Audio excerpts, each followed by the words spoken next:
नमस्कार ग्वालियर, मैं हूं संजय भारद्वाज और आप देख रहे हैं आरबीएस सच की आवाज। आज की मुख्य खबरें इस प्रकार हैं।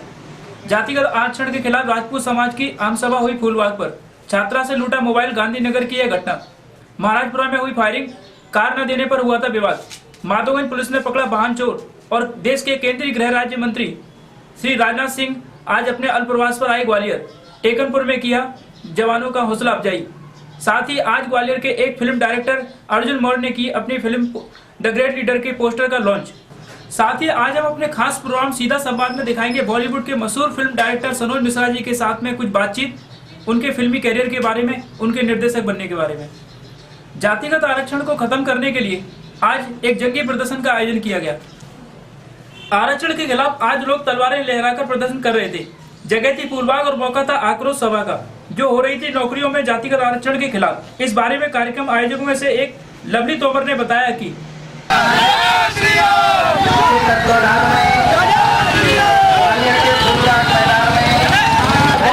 अतिशीघ्र नरेश सिंह कुशवाहा जी, प्रदेश उपाध्यक्ष क्षत्रिय महासभा हिंद, श्रीमती ममता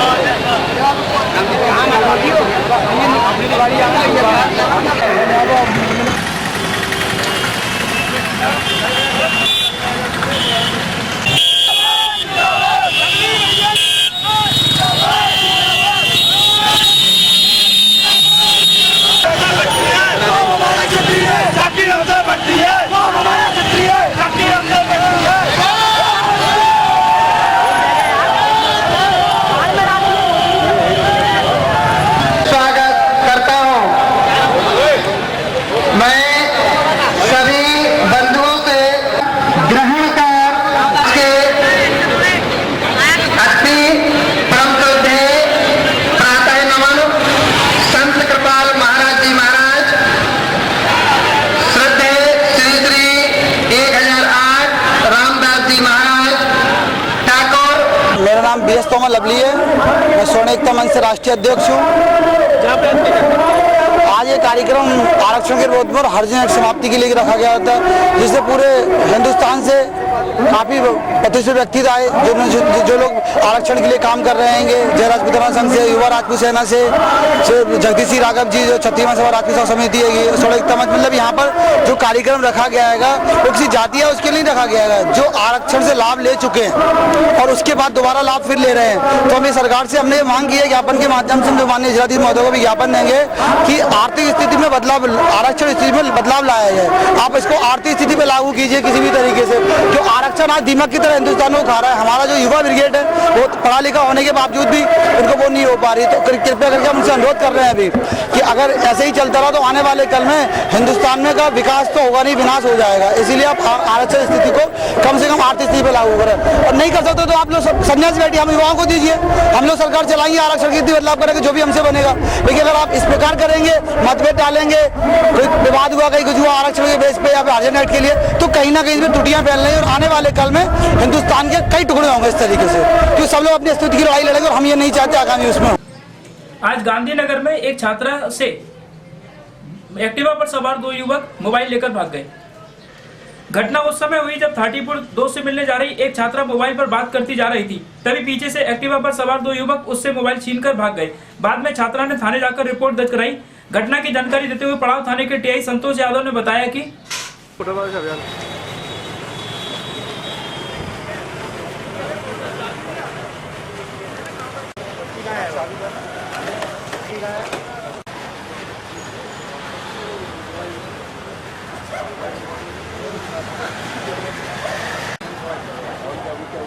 भाजपा का पूरी पिक्चर बना रहे हो नहीं?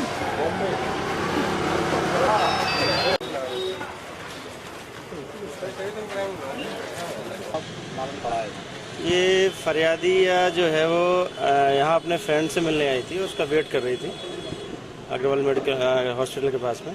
तभी एक्टिवा पर दो लड़के आए थे और पीछे वाले लड़के ने इसके हाथ में जो मोबाइल था उसको झपट्टा मार के ले गया है। हम उसी की वेरिफिकेशन में लगे हुए हैं, आसपास ट्रेस कर रहे हैं, पूछताछ आने जाने वाले लोगों से और जो भी दुकानदार है पूछताछ कर रहे हैं ताकि उसको ट्रेस किया जा सके। मतलब फुटेज से कुछ जानता है उसकी? हाँ, देखते हैं आगे क्या जानकारी मिल पाती है, उसके आधार पर ही आगे बढ़ेंगे। पर बाकी ये फरियादी की अग्रिम कार्रवाई करते हैं। कितनी कीमत का मोबाइल होगा? लगभग 10-12 हज़ार का मोबाइल। आज महाराजपुरा थाना क्षेत्र में रहने वाले एक प्रॉपर्टी कारोबारी पर उसी के पड़ोसी ने गोली से फायर कर दिया। बताया जा रहा है कि पेशे से प्रॉपर्टी कारोबारी रामनवाज सिंह सिकरवार अमलतास कॉलोनी में रहते हैं। उन्हीं के पड़ोस में रहने वाले रवि भदौरिया भी रहते हैं। 23 तारीख को रवि ने उनसे कार मांगी थी, जिसे उन्होंने देने से इनकार कर दिया, जिसे प्रतिष्ठा का प्रश्न मानकर रवि ने विवाद किया और आज अपने 5-6 साथियों के साथ आकर फायर कर दिए। पूरी घटना सीसीटीवी कैमरे में कैद हो गई है।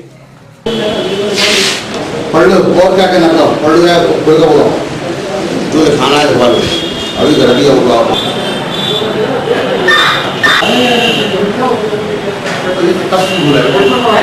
बुला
कितनी देर हो गए?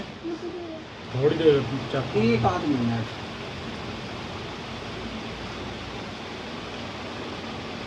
उधर टाइम देख लेना कितने बजे आएंगे।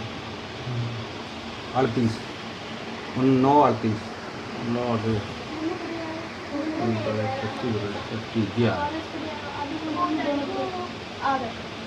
ये कौन है? ये कौन है?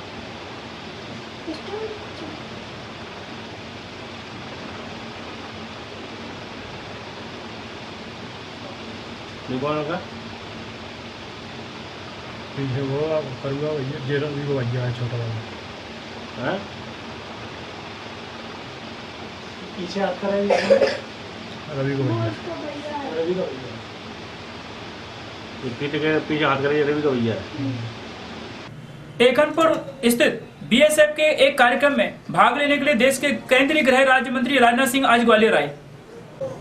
सीमा सुरक्षा बल के टेकनपुर स्थित कार्यक्रम में भाग लेने के लिए केंद्रीय गृह मंत्री श्री राजनाथ सिंह जी आज ग्वालियर आए और उन्होंने देश के जवानों को हौसला बढ़ाते हुए कहा कि प्रखर वक्ता, ओजस्वी राजनेता, कला साहित्य रचना व देशभक्ति की भावना से परिपूर्ण रूबरू हो रहे हैं युवा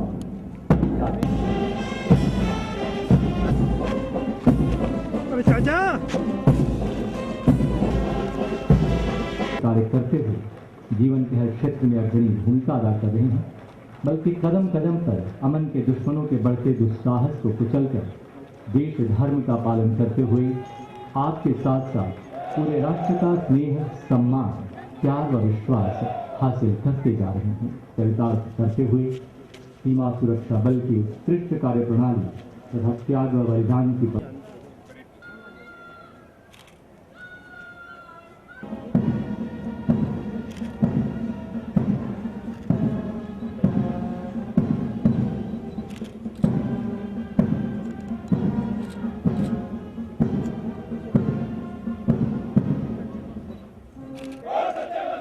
निष्ठावान बना रहूंगा और नब के रास्ते भेजा जाएगा। मैं खुशी से जाऊंगा। मैंने कहा कि बॉर्डर सिक्योरिटी फोर्स में जिन असिस्टेंट कमांडेंट्स का सिलेक्शन हुआ था, उनकी ट्रेनिंग चल रही थी और उनकी आज पासिंग आउट परेड थी। उसे दीक्षांत परेड भी बोलते हैं। उसी को संबोधित करने के लिए और उस परेड में शिरकत करने के लिए आज इस टेकनपुर में मैं आया था। और आज हमारे जितने भी असिस्टेंट कमांडेंट या ऑफिसर्स हैं, उन्होंने बहुत ही शानदार परफॉर्मेंस दिया है।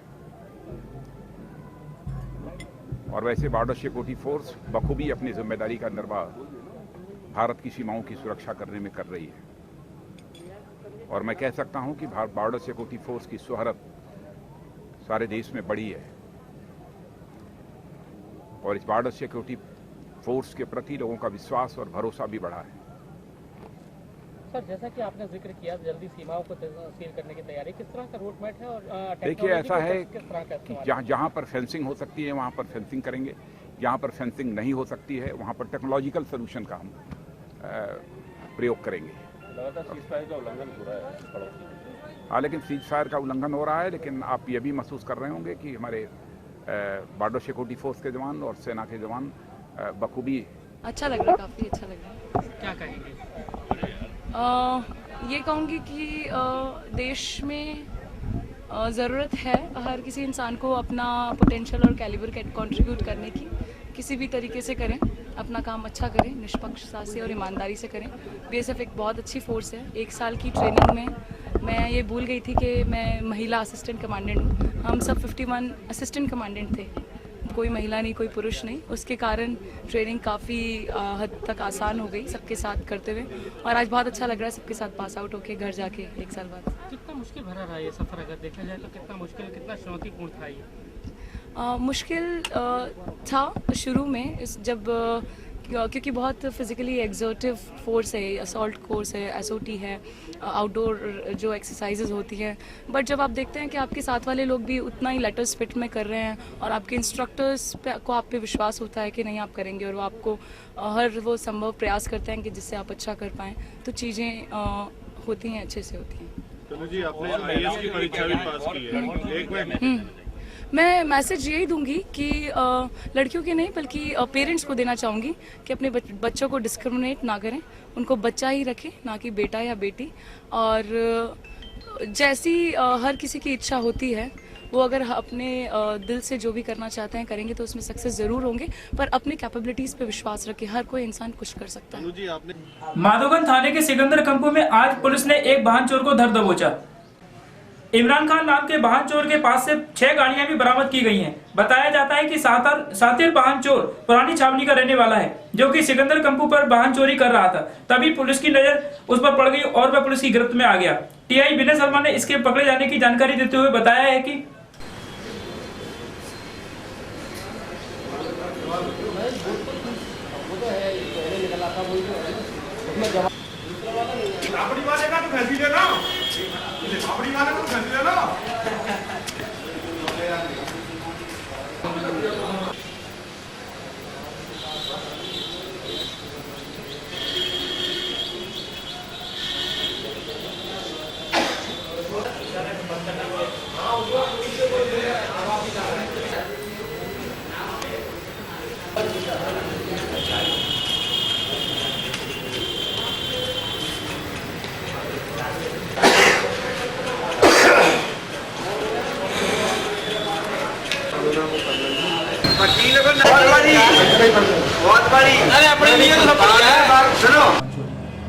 आज हमारी टीम ने सिकंदर कंपू पर चेकिंग कर रही थी।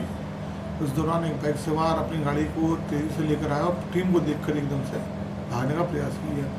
क्योंकि हम लोगों ने कट ऑफ पॉइंट लगा रखे थे, तो कट ऑफ पॉइंट में उसको घेराबंदी कर पकड़ा और पानी की टंकी के पास, हनुमान बांध के पास से पकड़ा। बाइक के संबंध में पूछा तो उसने बताया, जवाब स्पष्ट नहीं दे पाया, पर उससे जब अमली से पूछताछ की तो उसने अपनी बाइक को ट्रांसपोर्ट नगर से चोरी करना बताया है। तो टीम ने जब उससे और ढंग से पूछताछ करी तो उसके द्वारा ये बताया गया कि उसने अभी कुछ दिनों पहले से बाइक चोरी का काम करना प्रारंभ किया था, और उसके घर के बगल में बाड़ा बना हुआ है छिपा हुआ, उसके अंदर कुछ बाइकें चोरी की रखी हुई हैं। पुलिस टीम तत्काल वहाँ पहुँची और उस बाड़े से 5 बाइक और एक चेचिस बरामद करा। टोटल 6 गाड़ियाँ बरामद करी हैं, जो आरोपी को गिरफ्तार करा है। आरोपी ने अपना नाम इमरान पुत्र अनवर खान 22 साल निवासी स्टोन पार्क पुरानी छावनी का बताया है, और आगे कार्रवाई की जा रही है। कितने आरोपी थे सर? आरोपी केवल एक था, इसके पिता एक्सपायर हो चुके हैं, माँ है, और ये इसने अमीर बनने का एक प्रयास करा है। बोल रहा था कि बाइक काट के बेचूंगा तो इससे घर का भरण पोषण भी होता रहेगा, थोड़ा पैसा भी हो जाएगा, मैं थोड़ा अमीर बन जाऊँगा और अपने माँ और अपने खुद के साथ आराम से जिंदगी व्यतीत करूँगा।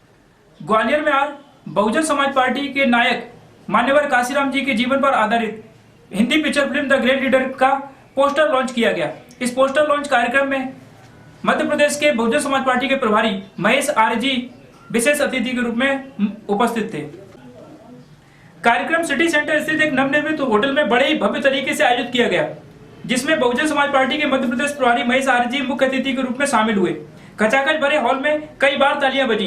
ज्ञात हो कि शहर की पहली ऐसी हिंदी पिक्चर फिल्म है जो कि मध्य प्रदेश और महाराष्ट्र में एक साथ रिलीज हो रही है। फिल्म के डायरेक्टर अर्जुन मौर्य हैं।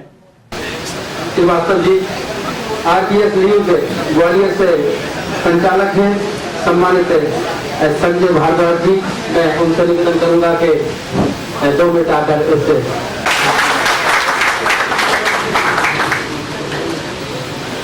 मंच पर उपस्थित सभी सामान्य अतिथिगण,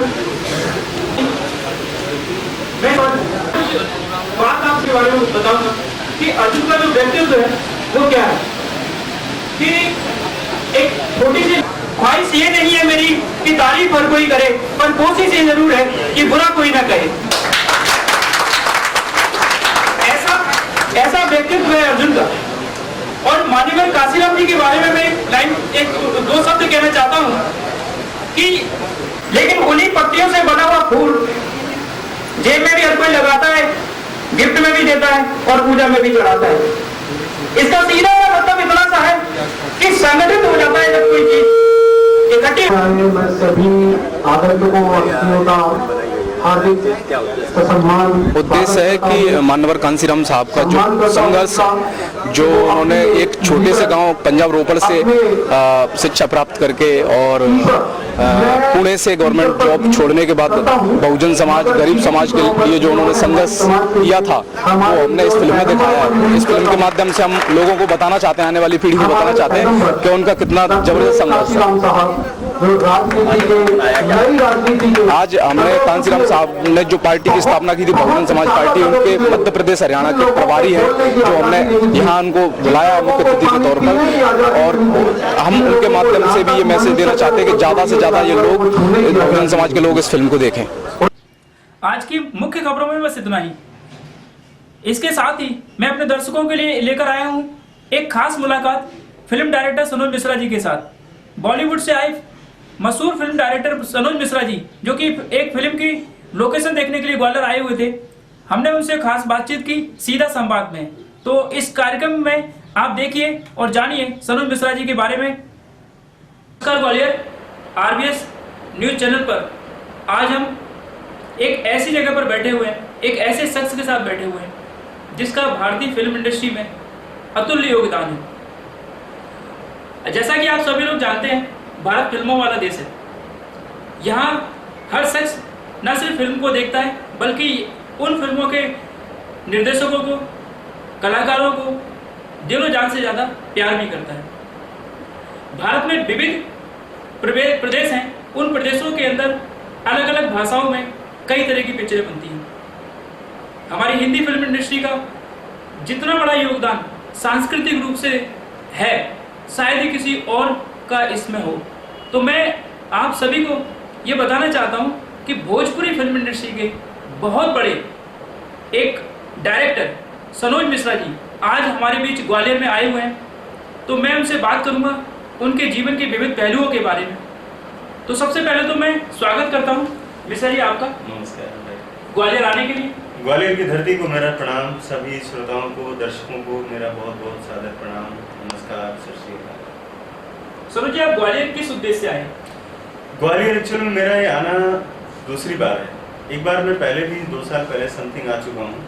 तो मेरी फिल्म थी गांधीगिरी, स्वर्गीय ओमपुरी साहब को लेकर के, जो मैंने पिछले साल बनाई थी। तो उस दौरान मैं उस फिल्म की शूटिंग करना चाहता था यहाँ पर, लेकिन किसी वजह से नहीं हो पाया। तो मेरी एक और फिल्म आने वाली है, उस फिल्म की लोकेशन हंटिंग के सिलसिले में मेरा ग्वालियर आना हुआ है, क्योंकि ये शहर मुझे बार बार बुला रहा है। किसी वजह से, क्या वजह हो सकती है, ये मैं खुद अपने आप से सवाल पूछ रहा हूँ कि ग्वालियर में ऐसा क्या है जो मुझे बार बार लेकर आ रहा है। और मैं अपनी फिल्म की शूटिंग यहाँ पर करना चाह रहा हूँ, पिछली बार भी और इस बार जी। सर जी, ये बताइए कि आपका जन्म कहाँ पर हुआ? मैं बेसिकली लखनऊ का रहने वाला हूँ। लखनऊ के पास में एक रायबरेली जिला है जो राजनीतिक कारणों से जाना जाता है, मैं वहीं से बिलोंग करता हूँ। और पिछले 20 सालों से मैं मुंबई में रहता हूँ। तो मेरा अब मुंबई का हूँ या लखनऊ का हूँ या रायबरेली का हूँ, तो मुझे यही नहीं समझ में आता है, लेकिन मैं बेसिक रहने वाला रायबरेली का हूँ। उत्तर प्रदेश। तो अपने परिवार के बारे में कुछ बताइए कि आपके परिवार में कौन कौन है? मेरी फैमिली में मेरी माँ है, फादर हैं और 2 भाई, एक मेरे से बड़े हैं और एक छोटे हैं, और मेरी पत्नी है, 2 बेटियां हैं। तो आपको ये फिल्मों में निर्देशन का जो शौक है या आपने जो करियर बनाया है, ये कब से आपको ना दिमाग में आया कि मुझे फिल्मों में जाके एक निर्देशन करना है? कहाँ से आपके दिमाग में आया ये? मुझे लगता है कि मैं उन दिनों गांव में रहता था बचपन में, जब मैंने धीरे धीरे बहुत संभालना शुरू किया और पढ़ाई भी चल रही थी मेरी, तो हमारे पास एंटरटेनमेंट का एक ही साधन हुआ करता था, रेडियो। रेडियो पर एक चैनल था विविध भारती, पता नहीं अभी है कि नहीं, मैंने बहुत दिनों से तो नहीं सुना। विविध भारती पर बहुत से प्रोग्राम्स आते थे, बहुत सारे लोगों के इंटरव्यूज आते थे, तो फिल्मों के बारे में इंटरेस्ट वहीं से पैदा होना शुरू हो गया मेरा। मैं सोचता था कभी कि मैं भी क्या इनके जैसा बन सकता हूँ कि नहीं। तो धीरे धीरे वो चीज़ें डेवलप होती गई और जब तक मैं इंटरमीडिएट तक पहुँचा तब तक वो चीज़ें विकराल रूप धारण कर गई और उसके बाद मैं फिर मुंबई के लिए रवाना। जैसा कि कुछ निर्देशकों के बारे में हमने पता किया है कि सबसे पहले वो आए थे तो वो हीरो बनने के लिए आए थे, राजकुमार हिरानी जी, सुभाष दही साहब, ठीक है। तो आप पहले हीरो बनने ही आए थे या शुरू से सोचा था निर्देशक ही बनना है? नहीं, हीरो बनने जैसा तो कुछ था ही नहीं, क्योंकि ऐसा कोई दिमाग में नहीं था, लेकिन मैं सिंगर बनना चाहता था, मैं गायक बनना चाहता था। विविध भारती का हैंगओवर था ना मुझ पर कि रफ़ी साहब के गाने आते हैं, किशोर कुमार के गाने आते हैं, तो मैं भी सिंगर बनूँ। तो मैं सिंगर बनने के इरादे से मुंबई पहुँचा था और 2-3 साल मैंने बहुत माथा बच्ची भी की, लेकिन फिर कुछ हल नहीं निकल पाया सिंगिंग के फील्ड में। तो फिर मैंने किसी से पूछा कि भाई फिल्म इंडस्ट्री में सबसे बड़ी पोस्ट कौन सी होती है, तो किसी ने बताया कि वो डायरेक्टर होता है। तो मैंने कहा फिर मुझे डायरेक्टर ही बनना है, अगर मैं सिंगर नहीं बन पाया तो मैं डायरेक्टर ही बनूँगा। तो सिंगर आप बनना चाहते थे जी। तो उस समय आपके जो जिनके गाने आप ज़्यादा सुनते थे, जिनको आप पसंद करते थे, ऐसा सिंगर जिसको देख के आप सिंगर बनना चाहते थे, उस सिंगर का नाम क्या है? वो किशोर दा थे। तो जैसा कि आप सुन रहे हैं, सोनू मिश्रा जी बता रहे हैं कि उनके जो फेवरेट सिंगर थे वो किशोर दा थे, और किशोर दा से प्रेरणा लेकर वो एक सिंगर बनने का सपना लेकर मुंबई पहुंचे थे, और फिर उसके बाद सफर शुरू हुआ एक निर्देशक बनने का, जैसा कि उन्होंने अपने शब्दों में भी बताया। तो जब आप निर्देशक बनने के लिए तैयार हुए जी, तो सबसे पहले आपको ब्रेक किसने दिया? सबसे पहला ब्रेक मुझे किसी सिंगर ने दिया, बहुत महान सिंगर है वो, क्योंकि वो जमात मेरी सिंगर्स की हुआ करती थी। तो श्री पद्मश्री अनूप जलोटा जी, जो उस भजन सम्राट जी को कहा जाता है, पहला ब्रेक मुझे उन्होंने एज ए डायरेक्टर 2007 में उन्होंने दिया। एक क्षेत्रीय भाषा की फिल्म थी, वहाँ से मेरी शुरुआत हुई।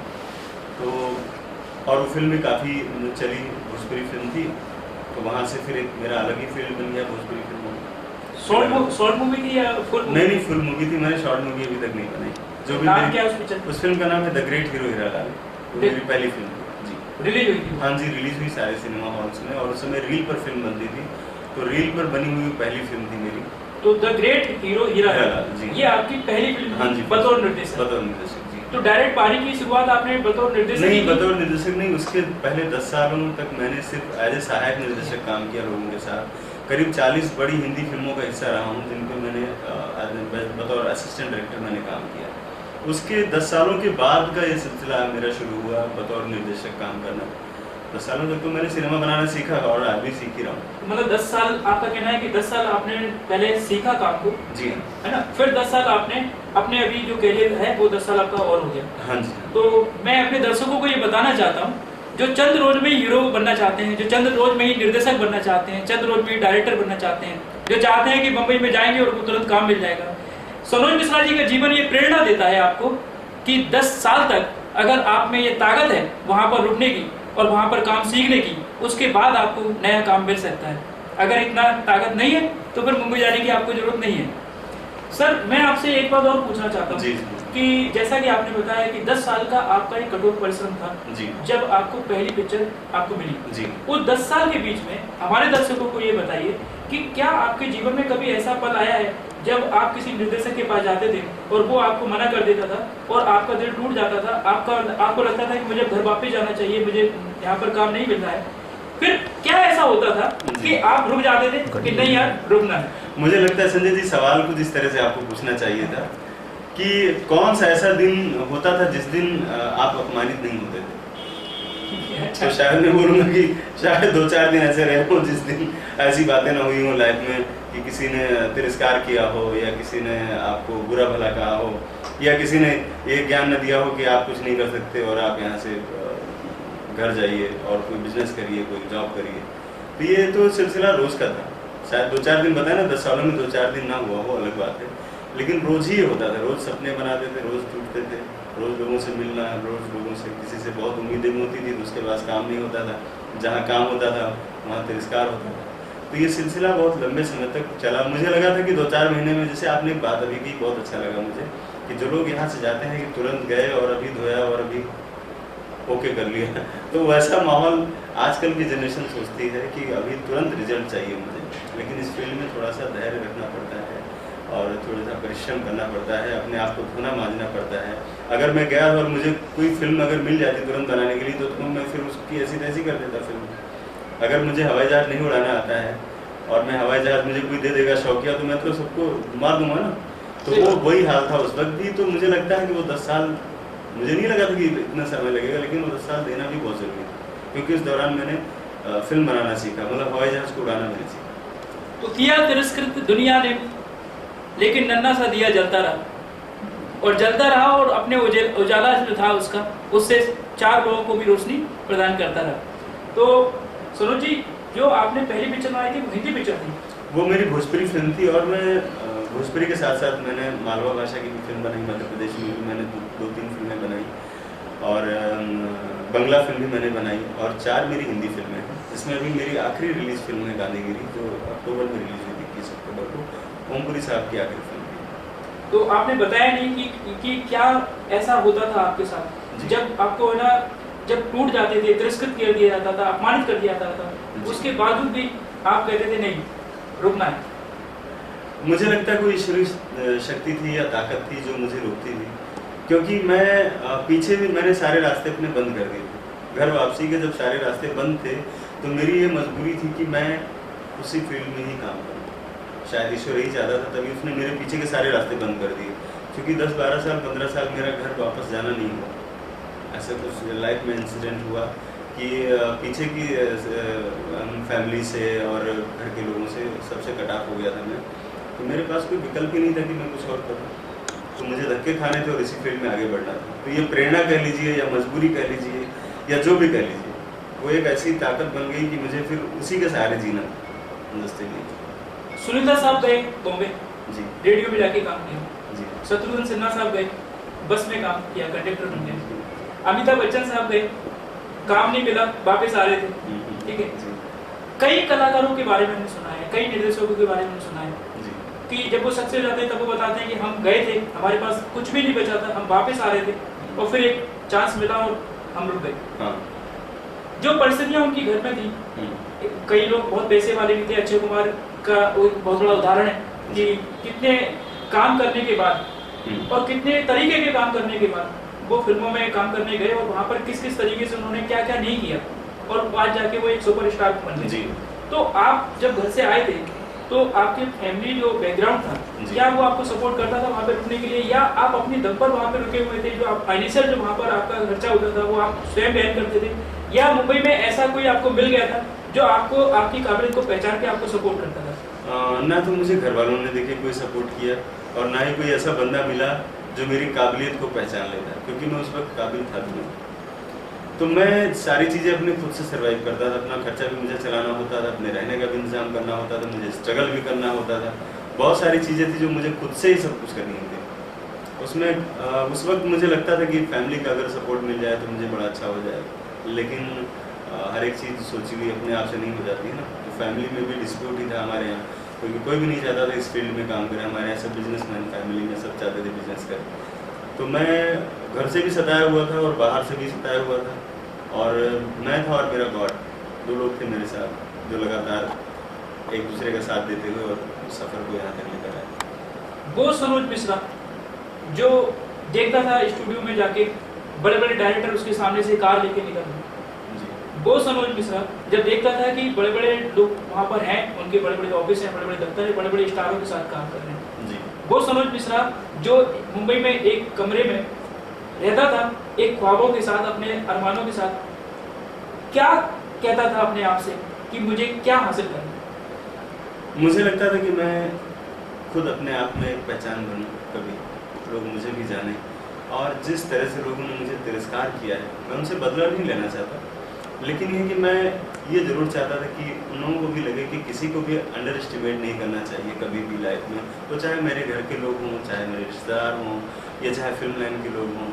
तो भगवान से बस यही से प्रार्थना करता था कि मुझे भी कुछ ऐसा नाम, कुछ ऐसा फेम मुझे दो, ताकि मैं इन लोगों के सामने इज्जत से खड़ा हो सकूं, इज्जत से बात कर सकूं, और ये ना लगे कि मैं कुछ कर नहीं सकता। तो ईश्वर ने मुझे वो सारी चीज़ें धीरे धीरे देनी शुरू कर दी हैं, मुझे अच्छा लग रहा है। संघर्ष की उस 10 साल की घड़ी में जी, क्या कभी आप रोए हैं?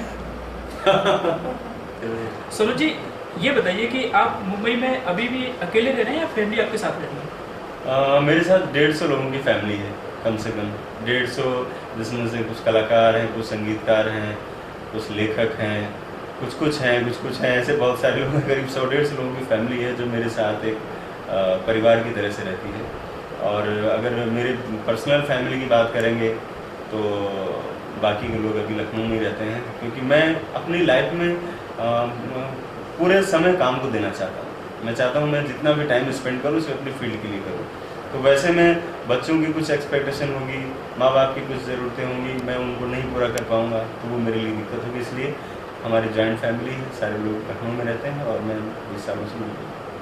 तो आपको काम के दौरान कभी लगता है कि बच्चों की याद आती है?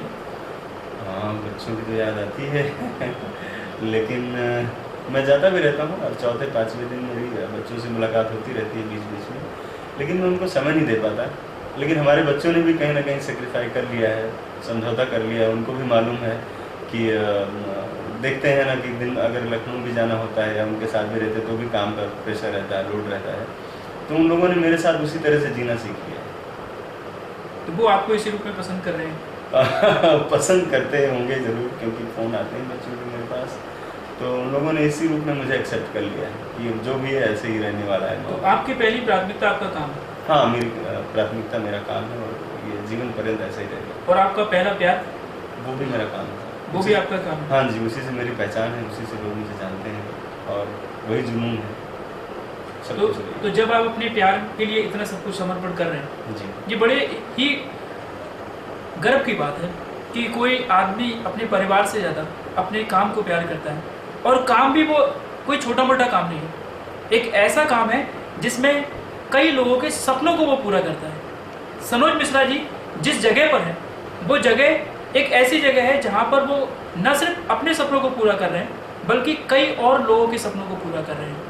तो मैं आपसे सर ये जानना चाहता हूँ कि आपने जो अपना फिल्मी करियर जो शुरुआत किया था एक भोजपुरी फिल्म से किया था, हाँ जी, फिर आपने उसके बाद कौन सी ऐसी मूवियाँ भोजपुरी फिल्मों में बनाई जी, जिन्होंने भोजपुरी फिल्म इंडस्ट्री में आपकी एक पहचान कायम की? जी, मेरी पहली फिल्म से ही मेरी पहचान बनना शुरू हुई, क्योंकि एक नील कमल डायरेक्टर ने एक सक्सेसफुल फिल्म दी, तो वहाँ से मैं पहली बार ही चर्चा में आ गया। उसके बाद करीब 1 दर्जन फिल्में मैंने बनाई, जिसमें कुछ एवरेज थी और कुछ सुपर डुपर हिट रही हैं, और जिसमें से बेताब है, मेरी बाजीगर है, अभी लेटेस्ट रिलीज हुई धर्म के सौदागर है, और खून का इल्ज़ाम है एक फिल्म, प्रेम विद्रोही है, और इस तरह से विजय तिलक है जो अपने यहाँ मध्य प्रदेश में मैंने बनाई थी इस फिल्म को। और बहुत सारी फिल्मों के बाद फिर मुझे लगा कि मैं कहीं टाइप तो नहीं हो जाऊँगा, ये सिर्फ एक क्षेत्रीय भाषा की फिल्मों में न बन के रह जाऊँ।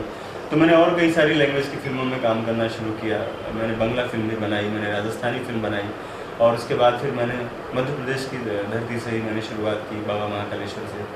एक फिल्म थी मेरी महितपुर 0 किलोमीटर, वो फिल्म मैंने 2013 में मैंने पहली मेरी हिंदी फिल्म है। उसके बाद 3 और फिल्में आई, फिर लास्ट ईयर हमारी फिल्म गांधीगिरी वो आई। तो इतना लंबा एक आपका सफ़र है, इस सफ़र में आपने किस किस बड़े कलाकार भोजपुरी कलाकारों के साथ आपने काम किया? भोजपुरी में तो सारे लोगों के साथ मैंने काम किया, चाहे रवि किशन हो, चाहे दिनेश लाल हो, और जो भी है सब ऑलमोस्ट सबके साथ सभी के साथ, पवन सिंह के साथ, ऑलमोस्ट सबके साथ मैंने काम किया। नए लोगों के साथ भी काम किया, विक्रांत आनंद के साथ काम किया मैंने। तो फिल्में जो आपकी थी वो सारी अभी तक की जितनी फिल्में सब कमर्शियल फिल्में थी? जी हाँ, सारी कमर्शियल फिल्में थी, और मुझे लगता है कि मैं पहले कमर्शियल फिल्में बना लूँ, उसके बाद अपने मन की फिल्में बनाऊँ। तो अब कमर्शियल फिल्में, हाँ मैंने कमर्शियल फिल्में मैंने सारी भोजपुरी में बना ली। अब अपने मन की फिल्में मैं हिंदी में बना रहा हूँ। अब अपने मन की फिल्में आप हिंदी में? जी हाँ। अब असली सनोज मिश्रा जी के विचार हाँ जी कैसे हम देख सकते हैं जल्दी? जी हाँ जी। और इसकी शुरुआत बहुत जल्द अपने शहर ग्वालियर से ही होने वाली है। चलिए ये बहुत अच्छी बात है। एक बात मैं अपने दर्शकों को और बताना चाहता हूँ कि फिल्में जो होती हैं वो समाज का आईना होती हैं। कई बार समाज में जो घट रहा होता है वो हम फिल्मों में दिखाते हैं और कई बार फिल्मों में जो घटता है उससे समाज प्रेरणा ले लेता है। तो समाज के लिए फिल्में बहुत जरूरी है और फिल्मों के लिए समाज बहुत जरूरी है, क्योंकि जब अच्छी फिल्मों को दर्शक मिलते हैं तो अच्छे निर्देशक अच्छी फिल्में बना पाते हैं। कई बार ऐसा होता है कि फिल्म बहुत अच्छी होती है, विषय बहुत अच्छा होता है, लेकिन उसमें कमर्शियल मसाला नहीं होता तो दर्शक उसको देखने नहीं जाते हैं। पर मैं आप सभी दर्शकों से ये अपील करना चाहता हूँ कि सनोज मिश्रा जी जैसे जितने भी निर्देशक अपने मन की बात अगर अच्छे विचारों के साथ और अच्छे प्रस्तुतिकरण के साथ अगर आपके सामने लेके आते हैं तो उन फिल्मों को देखने का दायित्व आपका बनता है। क्योंकि अगर हम सिर्फ उंगली उठाते हैं कि नहीं साहब हिंदी फिल्मों में या भोजपुरी फिल्मों में वर्दा दिखाई जाती है या ये तो सब कमर्शियल फिल्में बनाते हैं, तो अगर उनको सपोर्ट करना है तो उनकी फिल्मों को भी सपोर्ट करना होगा। अगर सनोज मिश्रा जी कोई पिक्चर यहाँ लेके आने वाले हैं, बनाना चाहते हैं और वो एक सामाजिक उद्देश्य से जुड़ी हुई है, तो मैं आप सभी से अपील करना चाहूँगा कि उस फिल्म का न सिर्फ इंतजार करें बल्कि उस फिल्म को पूरा का पूरा समर्थन भी दें। सनोज जी एक चीज़ मैं आपसे और कहना चाहता हूँ कि अभी तक के आपके करियर से आप कितना संतुष्ट हैं? संतुष्ट तो अभी नहीं हूँ मैं जी। मुझे बस यही है कि एक शुरुआत हुई है मेरी, ऐसा मुझे लगता है। लोगों को लगता है कि मैंने बहुत कुछ अचीव कर लिया, लेकिन मुझे लगता है कि मेरी ये शुरुआत है और मुझे अब काम करना है। एक्चुअल मेरी शुरुआत अब है। अभी तक मैंने जो भी किया, अपनी प्रोफाइल बनाई, मैंने कुछ फिल्में बनाई, कमर्शियली कुछ पैसे मैंने कमाया, कुछ हमारे प्रोड्यूसर्स ने कमाए, तो वो एक अलग मैटर था। लेकिन अब है एक्चुअल में कि पब्लिक की कसौटी पर खड़ा उतरना। जो मैं सोचता हूँ, जो मैं चाहता हूँ वो पब्लिक पसंद भी करे। और ये भी ना, जैसे आपने भी बात कही कि भोजपुरी फिल्में फुहड़ होती हैं, तो मैंने उस भोजपुरी फिल्मों के बाज़ार में, बहुत बड़ा बाज़ार होगी, उस बाज़ार में मैं अकेला रह करके ऐसी फिल्में बनाई जिसमें फुहड़ता नहीं, डबल मीनिंग के गाने नहीं, अश्लीलता नहीं है, अश्लील संवाद नहीं है, साफ़ सुथरी फिल्में हैं। मैंने उनको चलाने के लिए अलग फार्मूले का इस्तेमाल किया। सपोज़ फिल्म की कहानी पर ज़्यादा ध्यान दिया, फिल्म को बनाने पर ताकि रियलिस्टिक लगे। बहुत सारी फिल्में एकदम नौटंकी जैसी लगती हैं, उन पर ध्यान दिया। फिल्म के एक्शन पहलू पर ध्यान दिया। मेरी पहली फिल्म जब आई, पहली फिल्म थी बाजीगर मेरी, जहाँ से लोगों ने स्टाइलिश सिनेमा बनाना सीखा। मतलब एक नया शुरुआत हुआ भोजपुरी में भी, साउथ के तरह से एक्शन और ये सब चीज़ें। तो कुछ अलग करने की कोशिश की है मैंने रीजनल सिनेमा में भी, वहाँ भी, और वैसा ही कुछ मैं हिंदी में भी करना चाह रहा हूँ। तो अभी तक की आपकी जो फिल्में हैं उनमें आपकी अगर फेवरेट फिल्में मैं पूछूं तो कौन सी है? मेरी फेवरेट फिल्म अगर भोजपुरी में पूछेंगे तो मेरी पहली फिल्म द ग्रेट हीरो हिरोला, वो मेरी फेवरेट है। और हिंदी फिल्में ऑलमोस्ट गांधीगिरी। और भोजपुरी फिल्मों के अगर स्टार की बात करूँ तो कौन से हीरो है जिनको आप पसंद करते हैं, जो आपको लगता है कि जिनके साथ काम करने में बड़ा मजा है? रवि किशन। रवि किशन जी, सब जानते हैं। उनके साथ मैंने ज़्यादातर फिल्में की, 4-5 फिल्में करीब मेरी रही होंगी। तो एक अच्छी ट्यूनिंग है, अच्छी अंडरस्टैंडिंग उनके साथ। और आगे भी भविष्य में हम लोग काम करेंगे, चाहे मैं हिंदी करूँ या भोजपुरी जरूर, क्योंकि वो भी वर्सेटाइल एक्टर हैं। हीरोइन की बात करूँ? हीरोइन की बात करेंगे तो अभी बिग बॉस में आई थी मोनालिसा जी। तो मेरे साथ ही उन्होंने शुरुआत किया भोजपुरी फिल्म की, तो आज अच्छे मुकाम पर हैं और अच्छा नाम है पूरे देश में। तो वो बहुत प्रोफेशनल और अच्छी एक्ट्रेस हैं। उनके साथ शुभी शर्मा जी भी बहुत अच्छी हैं, उन्होंने मेरे साथ 2-3 फिल्में की और हिंदी फिल्में भी कर रही हैं।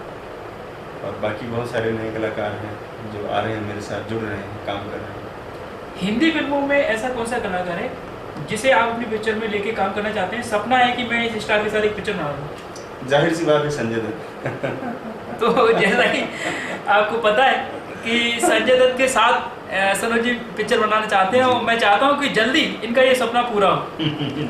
सनोज जी एक चीज़ और मैं आपसे पूछना चाहता हूँ कि बहुत सारे लोग हीरो बनना चाहते हैं। हाँ जी। आपके पास ही बहुत सारे लोग ऐसे आते होंगे जो हीरो बनना चाहते हैं। कई बार ऐसे होते हैं कि वाकई में उनके अंदर टैलेंट होता भी है और कई बार ऐसा होता है कि वो कुछ भी नहीं कर सकते लेकिन बस कि भी आ जाते हैं। ऐसे लोग ज़्यादा हैं, 90% लोग ऐसे ही आते हैं जो डिजर्व नहीं करते और वो सिर्फ भीड़ बढ़ाए हुए हैं। सिर्फ उनको एक अंदर से शौक है, उनको नहीं पता है कि हीरो बनना है, कलाकार बनने के लिए क्या कुछ करना होता है। कम से कम एटलीस्ट आप साइकिल भी चलाते हैं तो चलाने के लिए सीखना पड़ता है ना, तो कुछ चीज़ें तो सीख कर आइए और अपने आप को समझ कर आइए कि आप क्या कर सकते हो, आप हीरो बनने लायक हो, तभी आप बनिए। ज़बरदस्ती आप पीछे भागोगे तो आदमी आपसे दूर भागने लगेगा, फिर आप बोलोगे कि 5 साल हो गया मुझे काम नहीं मिला, फ्रस्ट्रेट हो जाओगे, सिनेमा वालों को गालियाँ देना शुरू करोगे या उनको भला बुरा कहोगे कि सब ऐसे होते हैं वैसे होते हैं। ये अच्छी बात नहीं होती है। पहली बात तो कि आप पहले जिस काम को करने जा रहे हैं उसको सीखिए और अपना मूल्यांकन कीजिए कि आप उस लायक हैं या नहीं। फिर जो भी आदमी है, मैं हूँ और मेरे जैसे बहुत सारे लोग हैं इंडस्ट्री में मुंबई में, वो काम देने के लिए ही बैठे हुए हैं। उनके पास ऐसा नहीं कि वो खुद से हीरो बनने वाले हैं। कलाकार ही हमारी फिल्मों में काम करता है और मैं तो यही मानता हूँ कि एक अच्छा कलाकारों से ही अच्छी फिल्म बनती है। तो मुझे हमेशा अच्छे कलाकारों की ज़रूरत रही है और रहेगी और मैं उनकी दिल से इज्जत करता हूँ। मेरे से जो भी बन पड़ता है मैं सबको हेल्प करने की कोशिश करता हूँ। एक चीज़ मैं आपसे और पूछना चाह रहा हूँ जी कि जो भोजपुरी फिल्म इंडस्ट्री है जी और जो हिंदी फिल्म इंडस्ट्री है, इसमें एक में आपको काम दिया है और एक में अब आप काम करना चाहते हैं, हाँ जी, ठीक है, और दोनों में से आपकी, मेरे को तो लगता है दोनों ही प्राथमिकताएं आपके लिए हैं।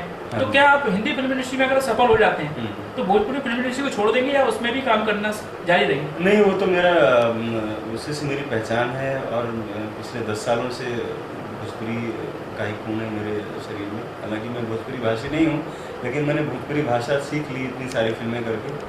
और दूसरी चीज़ है कि मैं 2 साल में एक बार भोजपुरी फिल्म बनाऊँगा, लेकिन वो ऐसी फिल्म होगी कि भीड़ का हिस्सा नहीं होगी और उसको हिंदी के दर्शक हों, चाहे बांग्ला के दर्शक हों, चाहे महाराष्ट्र के दर्शक हों, वो भी इसको देखें और अप्रिसिएट करें। ये मेरा टारगेट है। मतलब मैं भोजपुरी से दूरी नहीं बना रहा हूँ कि मैं फिल्म लेकिन अब कमर्शियल या बहुत ज़्यादा जो होती है ना कि फार्मूला फिल्म नहीं बनाऊँगा मैं जी। जैसे कि वहाँ पर चलन है ज़्यादातर फार्मूला फिल्मों की, अगर आप उससे लीक सेट कर कुछ करेंगे तो आपको कोई पसंद लाइक नहीं करेगा। तो मैं अब चाहता हूँ कि चाहे कोई पसंद करे चाहे ना करे, मैं अपने सिद्धांतों वाली, अपनी सोच वाली फिल्म बनाऊँगा, अपने मूल्यों पे, अपने उस पर जो हमारी जो कसौटी हुई उस पर अभी कुछ भी नहीं करना है। और बड़ी फिल्म बनाऊंगा, बड़े स्केल पे बनाऊंगा ताकि लोग इसको बाहर के दर्शक भी देखें और अप्रिसिएट करें। ऐसा मेरा इरादा है, वो मेरे लिए चैलेंज है और मैं करूँगा। 2 तरह के लगाव होते हैं किसी भी इंसान के अंदर जी।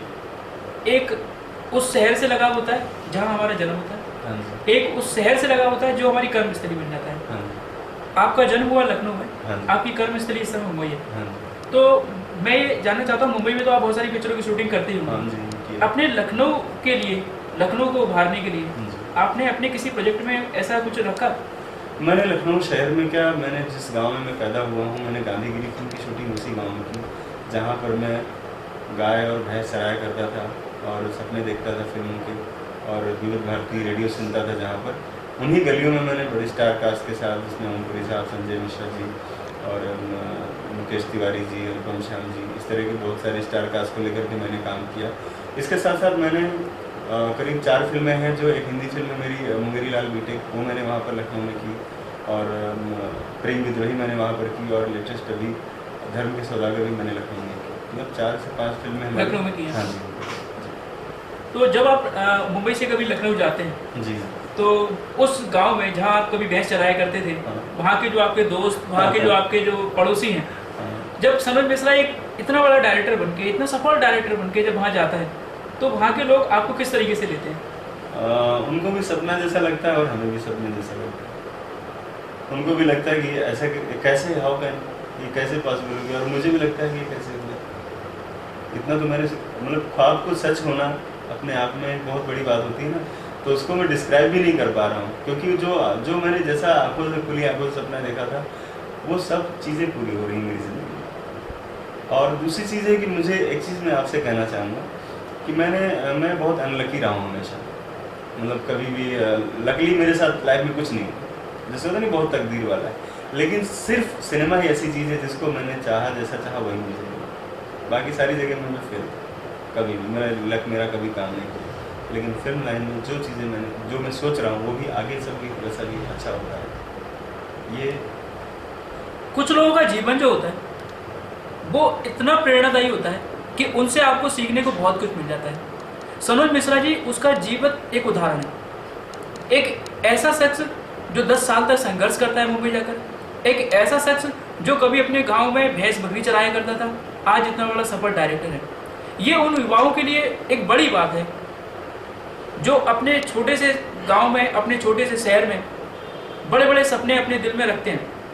तो अगर आपके अंदर काबिलियत है, अगर आपके अंदर हिम्मत है, तो उसके लिए अगर आप आगे बढ़ के फैसला लेते हैं, फैसले कुछ ऐसे हो सकते हैं जैसे ये सामने बैठे हुए हैं कि आपको अपना परिवार छोड़ना पड़ता है, उसके लिए अपने सुख साधन उस समय के छोड़ने पड़ते हैं। लेकिन अगर आप उनको छोड़कर अपने सपनों के पीछे लग जाते हैं तो ऐसी कोई वजह नहीं है कि आपके सपने पूरे ना हो। ये हमें सीखने को मिलता है सनोज मिश्रा जी से। सनोज जी, एक बात मैं आपसे और जानना चाहता हूँ कि मुंबई में ये कहा जाता है कि जो अवार्ड है वो फिक्स हो जाते हैं, कई बार अवार्ड उनको ही मिलते हैं जो अवार्ड फंक्शन में जाके गाना गाते हैं, डांस करते हैं, उनको ही अवार्ड दिए जाते हैं, ठीक है। तो आपको कभी लगता है कि मलाल कोई टाइप के कि मुझे अवार्ड मिलना चाहिए, इस फिल्म फेयर या बेस्ट एक्टर जो अवार्ड होते हैं उसमें जाके मुझे कभी मौका मिलना चाहिए? एक्चुअल में आपने बहुत अच्छा मुद्दा उठाया है। ये जो अवार्ड का और ये सब एक बेसिकली धंधा बन चुका है। बहुत सारे बड़े बड़े स्पॉन्सर को लाना, उसमें खड़ा करना और फिर उसमें से आधे पैसे जेब में रख लेना, आधे पैसे में अवार्ड फंक्शन कराना, ये बहुत तेज़ी से पनप रहा व्यवसाय है, जिसे मैं बिल्कुल नेगलेक्ट करता हूँ। शुरुआत में मैंने जब इस फील्ड में कदम रखा था तो मुझे बड़ा अट्रैक्शन हुआ करता था कि मुझे कोई अवार्ड मिले। लेकिन जब मैंने देखा उसके अंदर जाके कितनी सियासत है, कितनी गंदगी है और कितने घटिया वाहियात लोग होते हैं, फालतू की जीवरी होती है, बिना वजह की चीज़ें होती हैं, तो मैं उन सब चीज़ों से मैंने अपना डिस्टेंस बना लिया। इवन कि पिछली सरकार जो हमारे यहाँ उत्तर प्रदेश सरकार थी, उन्होंने भी इस तरह से यश भारती शुरू किया, लेकिन किसी खास जाति वालों को लेकर के ही खाली उन्होंने अवार्ड दिए, वो किसी खास धर्म वालों को ही उन्होंने अवार्ड दिया। इवन कि गांव में जिसने आदमी कुश्ती जीत ली थी उसको भी यश भारती मिल गया।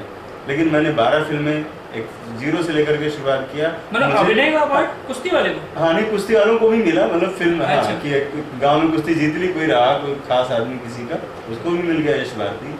लेकिन सनोज मिश्रा को नहीं मिला। सनोज मिश्रा को, और सनोज मिश्रा, मतलब आपको लगता है कि कहीं ना कहीं एक राजनीति का शिकार सनोज मिश्रा जी हुए? नहीं, हाँ हुआ तो लेकिन वो सम्मान, वो हक उनको मिलना चाहिए था, नहीं मिला, सिर्फ एक राजनीति की वजह से। हाँ जी, हाँ, ये पॉलिटिक्स है और ये जातिवादी राजनीति जो उत्तर प्रदेश में हो रही थी, आज उसका खात्मा भी हो गया है धीरे धीरे। तो अब मिले चाहे ना मिले, मुझे उसका परवाह नहीं है, लेकिन यह है कि उस जातिवादी जो है, जो पॉलिटिक्स थी, जो जाति और धर्म को देख करके कला और जो डिजर्व करता है आदमी, जो सम्मान के लायक, उन लोगों को भी कैटेगराइज करते हैं, उन लोगों के लिए ये बहुत बड़ा सबक है। और संजय जी, मैंने अभी पिछले करीब 8 सालों से ना मैं किसी फिल्म के मुहूर्त में जाता हूँ, ना मैं किसी पार्टीज में जाता हूँ, और अवार्ड फंक्शन से तो मैंने बराबर दूरी बना ली है। मेरे लिए सब बकवास है। मेरे लिए अवार्ड सिर्फ यही है कि दर्शक मेरी फिल्म को देखे और वो क्लैपिंग करता है, अगर उसको लगता है फिल्म अच्छी बनी, इससे बड़ा अवार्ड मेरे लिए लाइफ में कुछ नहीं है। अब मुझे लोग सामने से भी बुलाते हैं किसी अवार्ड फंक्शन में या अवार्ड देने के लिए, तो मैं उनको बोल देता हूँ कि भाई मैं इस लायक नहीं हूँ आपका ये सम्मान ले सकूँ, इसलिए आप किसी और को दे दीजिए, चलिए मुझे जीने दीजिए। वापिस आपकी पिक्चर पर आते हैं जी। आप एक सिंगर बनने के लिए गए थे? हाँ जी, ठीक है। तो जैसे सुभाष साहब हैं, अपनी पिक्चर में उनको वो हीरो बनने गए थे, नहीं बन पाए, लेकिन अपनी पिक्चर में वो शौक पूरा कर लेते हैं। तो हम सनोज मिश्रा जी को बतौर सिंगर आपकी खुद की पिक्चर में कब देख सकते हैं? जी, कब सुन सकते हैं? ये सवाल आपने कहा है संजय जी, आपने पहली बार किसी ने मुझे बोला है कि आप अगर सिंगर नहीं बन पाए तो कब बनोगे, तो मैं ज़रूर कोशिश करूँगा कि आप जल्दी इस साल में ही आपके लिए मैं कुछ ऐसा करूँ कि आपकी ये चीज़ पूरी हो जाए। हम तो ये चाहते हैं कि ग्वालियर संगीत की नगरी है, यहाँ संगीत सम्राट तानसेन का जन्म हुआ है, यहाँ आप एक पिक्चर बनाना चाहते हैं। हम तो चाहते हैं कि इसी पिक्चर से आप अपना संगीत का शौक भी पूरा करें, यहाँ एक सुंदर सा गाना बने यहाँ से। जरूर, मैं चाहूँगा कि ऐसा ही हो जैसा आप कह रहे हैं, वैसा ही जी। आपको मेरी बहुत बहुत शुभकामनाएं। और चलते चलते मैं आपसे अपने दर्शकों के लिए कुछ कहलवाना चाहता हूँ कि हमारे दर्शकों को आप अपनी तरफ से क्या कहना चाहते हैं, ग्वालियर वासियों को क्या कहना चाहते हैं, जो हीरो बनना चाहते हैं, कुछ सपने लेके मुंबई आना चाहते हैं, उनके लिए क्या कहना चाहते हैं? जी, पहली बात तो ये है कि ग्वालियर शहर जो मेरा है, इस शहर से पता नहीं क्या मेरा लगाव है, क्या अपनापन है, बार बार मुझे खींच रहा है। और मैं जब यहाँ आता हूँ तो मैं चप्पल पहन कर निकल जाता हूँ सड़कों पर घूमने के लिए। हमारे यहाँ बगल में जो मंदिर है, मैं वहाँ बैठता हूँ, इतनी मुझे शांति मिलती है, ऐसा लगता है कि मैं अब यहीं का होकर रह जाऊँ, मैं यहाँ से बाहर जाऊँ ही ना। इतना खूबसूरत शहर है और हमारे ग्वालियर शहर के सारे रहने वाले लोग कितने खुशनसीब हैं। काश मुझे भी ऐसा सौभाग्य मिलता कि मैं भी यहाँ का बासिंदा होता, कितना अच्छा होता। खैर, वो तो सपने हैं, हर चीज़ पूरी नहीं होती है। तो हमारे साथी कलाकार हैं जो मेरे से जुड़े हुए हैं या जो जुड़ना चाहते हैं या जो फिल्म लाइन में आना चाहते हैं, उन सब के लिए तो मैं यही कहूँगा, जो मैंने 20 सालों में सीखा है वो ये है कि पहले आप अपना काम अच्छे से सीखिए। काम ही सीखने का मतलब ये नहीं कि खाली आपने काम ही एक्टिंग ही सीख ली। एक्टिंग के पर्दे के पीछे की बहुत सारी चीज़ें हैं। आप आम जिंदगी में अच्छा व्यवहार करना भी आप सीखिए, वो भी आपकी एक्टिंग और लाइफ का एक हिस्सा है। ये नहीं कि आप एक्टिंग बहुत अच्छे कर लिए तो आप इंसान भी अच्छे बनिए। और डिज़र्व करने के साथ साथ आप कहाँ किस जगह पर फिट होते हैं ये आप खुद से भी एनालिसिस करिए और लोगों से भी पूछिए कि वो किस तरह के रोल में फिट हो सकते हैं या अभिनय कर सकते हैं। क्योंकि आज की तारीख में तो ये नहीं रहा कि चॉकलेटी है आदमी तभी हीरो बनेगा, अब तो सब आदमी काम कर सकते हैं। सिनेमा रियलिस्टिक हो गया है, पूरा बॉलीवुड रियलिस्टिक हो गया है, तो सबके लिए चांसेस है, सबके लिए गुंजाइश है। इतने सारे टीवी चैनल्स हो गए हैं, टीवी चैनल में भी इतने सारे गुंजाइश हैं। बस ये है कि इसमें जो तकलीफ है ये है कि जो लोग डिज़र्व नहीं करते किसी चीज़ के लिए, जिन्होंने सीखा नहीं है, जिन्होंने सिनेमा को जाना नहीं है, उन लोगों ने भीड़ बढ़ा रखी है। उस भीड़ की वजह से बहुत बार ऐसा भी होता है कि जो काबिल आदमी होता है उसको भी चांस नहीं मिल पाता है। इसलिए मैं यही चाहता हूँ, सबसे रिक्वेस्ट यही करूँगा कि सारे लोग अपनी मेहनत करें, सीखें और आगे बढ़ें। मुझसे जो भी हो मदद वो मुझसे ज़रूर लें। Thank you. एक चीज़ मैं आपसे और कहना चाहता हूँ कि क्रिकेट का अगर शौक रखते हैं तो ज़रूरी नहीं है कि आप बैट्समैन ही बन जाएं, उसमें आप बॉलर भी बन सकते हैं, उसमें आप अच्छे फील्डर भी बन सकते हैं। अगर क्रिकेट में करियर बनाना है तो हो सकता है आपको फिल्मों का शौक हो और आप हीरो बनना चाहते हो, लेकिन जैसा कि सनोज मिश्रा जी ने भी बताया कि ज़रूरी नहीं है कि आप हीरो ही बनने लायक हों। अगर आपकी क्षमताएं हीरो बनने वाली नहीं है तो फिल्मी पर्दे के पीछे भी बहुत सारे ऐसे काम हैं जहाँ रह के आप फिल्मों में एक हिस्सा बनकर अपना शौक पूरा कर सकते हैं। तो मैं अपने दर्शकों से ये कहना चाहता हूँ कि आप जो भी आपके सपने हैं उनको पूरा करने के लिए आगे आइए, और फिल्म लाइन में बहुत सारा ऐसा काम है जो आप कर सकते हैं। एक ही जिद मत कीजिए, जिद अच्छी हो बहुत अच्छी बात है, लेकिन जिद मत कीजिए कि नहीं मुझे हीरो ही बनना है। अगर आपके अंदर वो क्वालिटी नहीं है हीरो बनने वाली, जैसा कि मिश्रा जी ने भी बताया, तो हीरो बनने का ख्वाब छोड़ दीजिए। हाँ, आप जुड़िए, उस प्रोजेक्ट में जुड़िए और उसमें साथ में रहिए। हो सकता है आपका करियर किसी और रूप में काम आ जाए। जैसा कि सिंगर बनने आए सनोज मिश्रा जी, आज एक बहुत बड़े निर्देशक बन गए। तो मैं ये कहना चाहता हूँ कि सपने होते हैं कि नहीं साहब सिंगर बनना है, लेकिन जरूरी नहीं कि सिंगर ही बन जाए। हो सकता है अब वो सपने पूरे हो जाएं, अब वो दोबारा से सिंगर भी बन जाएं, लेकिन अगर वो बदलाव ना हो तो फिर आपके रास्ते बंद हो जाते हैं। तो कृपया करके रास्ते बंद मत कीजिए अपने। सनोज जी, एक चीज और जी कि मेरा व्यक्तिगत क्वेश्चन है। हाँ जी। जब भी कोई बड़ा डायरेक्टर या बड़ा हीरो फिल्मी पर्दे पर खड़ा होता है, किसी मंच पर खड़ा होता है, किसी अखबार किसी न्यूज चैनल को इंटरव्यू देता है, तो कहता है कि आज मैं जो कुछ भी हूँ अपने दर्शकों की प्यार और सम्मान की बदौलत हूँ। हाँ जी, है ना। मैं मुंबई गया हूँ, मैंने देखा है कि कई बार बड़े बड़े स्टार के घर के सामने काफी पब्लिक बहुत दूर दूर से आती है। और कई बार पुलिस वाले उनको डंडे मार के भगा देते हैं, जो शायद उनके साथ एक फोटो खिंचाने के लिए आए हैं या शायद उनका एक ऑटोग्राफ लेने आए हैं। ठीक है, तो जो स्टार अपने मतलब सबको दिखाने के लिए तो बोल रहा है कि साहब मैं हूँ दर्शकों की बदौलत, लेकिन जब वही दर्शक उसके घर जा रहा है तो वो उसको तिरस्कृत उसके घर के सामने हो रहे हैं और वो उसको देख नहीं रहा है। तो मैं ये आपसे जानना चाहता हूँ कि क्या ये सही है? नहीं, ये अगर देखा जाए तो बहुत गलत बात है। और जिस ऑडियंस की वजह से आप स्टारडम है आपका, दुनिया जानती है, उनके साथ गलत व्यवहार तो नहीं करना चाहिए किसी भी हालत में, वो चाहे कितना बड़ा भी स्टार क्यों ना हो, क्योंकि दर्शक के बिना तो कुछ भी नहीं है ना। लेकिन दूसरी चीज़ कभी कभी ऐसी होती है कि भीड़, एक प्रशंसक होना और भीड़ होना। भीड़ का मतलब ये है कि जैसे मान लो सपोज किसी स्टार की जो है ना अपनी पर्सनल लाइफ, तो बहुत बार भीड़ ऐसी होती है कि पर्सनल लाइफ डिस्टर्ब करने लगती है, तो आदमी उसमें फ्रस्ट्रेशन में आके भले ही कुछ करे। लेकिन ज़्यादातर मैंने ये देखा कि लोग बड़े सम्मान और इज्जत देते हैं अपने दर्शकों को अमूमन। लेकिन कहीं कहीं पर ऐसा भी होता है कि बहुत भीड़ हो गई, ज़रूरत से ज़्यादा लोग हो गए, या उनकी अपनी लाइफस्टाइल या उनका जीना दुश्वार होने लगा, तो आदमी ज़रूर कुछ ना कुछ तरह का एक्शन लेता होगा। बाकी हर आदमी को पता है कि दर्शकों से ही सब कुछ। एक ऐसा ही एक क्वेश्चन और है कि जब भी हमने किसी अवार्ड फंक्शन में देखा है तो सारे बड़े स्टार, सारे बड़े डायरेक्टर, सारे जितने भी फिल्म इंडस्ट्री से जुड़े हुए लोग हैं, तो वहाँ पर अंग्रेजी में बात करते हैं। आई लाइक विद फलाना, जब भी सम्मान मिलता है इसको लाइक उसको लाइक, है ना। हिंदी फिल्म, हिंदी दर्शक देखने वाले, हिंदी भाषा, हिंदी को सम्मान नहीं। अगर हम अपनी भाषा का सम्मान नहीं कर रहे हैं तो मुझे लगता है कि फिर आप उस काम को ही क्यों कर रहे हैं? जी आपको अगर अंग्रेजी में अगर आपको बोलना है तो क्यों ना आप अमेरिका में जाके अमेरिका की फिल्मों में काम करते हैं। तो अमिताभ बच्चन साहब एक उसका बहुत बड़ा उदाहरण है कि जब भी वो किसी अवार्ड फंक्शन में जाते हैं वो हिंदी में बात करते हैं और उनकी हिंदी भी इतनी अच्छी लगती है सुनने वालों को। जैसे हमारे माननीय नरेंद्र मोदी जी हैं, वो पूरे विश्व दुनिया के अंदर जा रहे हैं, वो हिंदी में भाषण दे रहे हैं, है ना। उससे पहले प्रधानमंत्री होते थे, अंग्रेजी में भाषण देते थे। तो मैं अपने देश की जो मातृभाषा हिंदी है उसके सम्मान के लिए आपसे पूछना चाहता हूँ कि क्या ये पहल नहीं होनी चाहिए कि हमको अपने अवार्ड फंक्शन में, हमको अपने इंटरव्यू हिंदी में देनी चाहिए? बहुत अच्छा मुद्दा आपने उठाया संजय जी, और मैं हमेशा से इसका पक्षधर रहा हूँ कि हिंदी कम से कम जो हिंदी फिल्म इंडस्ट्री है ना, आप हिंदी फिल्में बना रहे हो, आप हिंदी के लिए काम कर रहे हो, कहीं कहीं मुझे भी इस चीज़ों से जूझना पड़ जाता है, दो चार होना पड़ता है कि कलाकार हिंदी फिल्म में काम कर रहा है और उसको रोमन अंग्रेजी में लिख करके दो तब वो बोल पाएगा। तो ये बड़ी विसंगति है हमारे यहाँ की, और लोगों ने स्टेटस सिंबल बना लिया है उसको अंग्रेजी बोलने का। ऐसा लगता है कि जैसे आदमी अंग्रेजी नहीं बोलेगा तो वो आदमी जानकार नहीं, मतलब ऐसा लोगों को लगने लगा है। लेकिन अगर कभी मौका लगा या कुछ ऐसा रहा तो मैं इसके खिलाफ तो शुरू से मैं आवाज़ उठाता रहा हूँ और आगे भी उठाऊँगा, और अपनी बातों, आपकी बातों को, अपनी बातों को मैं बड़े अच्छे ढंग से लोगों तक पहुँचाने की कोशिश करूँगा, खास तौर पर तब जब कोई बड़ा मंच में साझा करूँगा तो वहाँ पर सारे अंग्रेजों की ऐसी तैसी मैं करूँगा। ये आपसे मैं वादा करता हूँ। बहुत बहुत धन्यवाद आपको ये हिंदी के सम्मान में इतनी बड़ी बात कहने के लिए। एक बात मैं आपसे और थोड़ा सा पूछना चाहता हूँ कि लखनऊ में आप रहते थे, हिंदी को आप प्यार करते हैं, भोजपुरी फिल्में आपने बनाई हैं, भोजपुरी आपको आती नहीं थी जैसा कि अभी आपने बताया। तो शुरुआत में जब भोजपुरी नहीं आती थी और भोजपुरी फिल्म आप बना रहे थे तो परेशानियाँ क्या आती थी आपको?